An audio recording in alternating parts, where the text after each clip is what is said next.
গায়ে হলুদের অনুষ্ঠান হয়ে যাওয়ার পর এবার ছিল মেন অনুষ্ঠান, যেখানে আমার বাবাই প্রথমবারের জন্য ভাত খেয়েছিল, তাও ওর মামার কোলে বসে। আমার ভাইয়ের কোলেও বসে আছে, এই যে আমার ভাই সেই দিল্লি থেকে এসেছে ছুটি নিয়ে শুধুমাত্র ওকে ভাত খাওয়াবে বলে।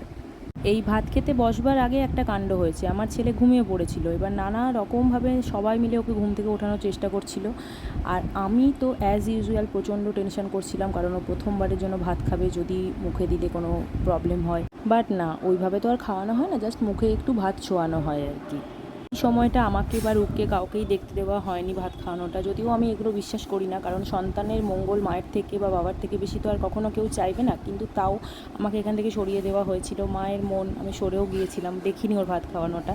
তাই এইখানে ভিডিওতে এডিট করতে করতেই সমস্তটা দেখতে পাচ্ছি। আর এখানে দেখো আমার ছেলে, এই যে এই রিচুয়ালসটা থাকে কি ধরতে হয়, সেখানে আমার ছেলে প্রথমে ধরেছে টাকা, তারপরে পেন, তাই জন্য সবাই ইয়ার্কি মারছিল ওকে নিয়ে।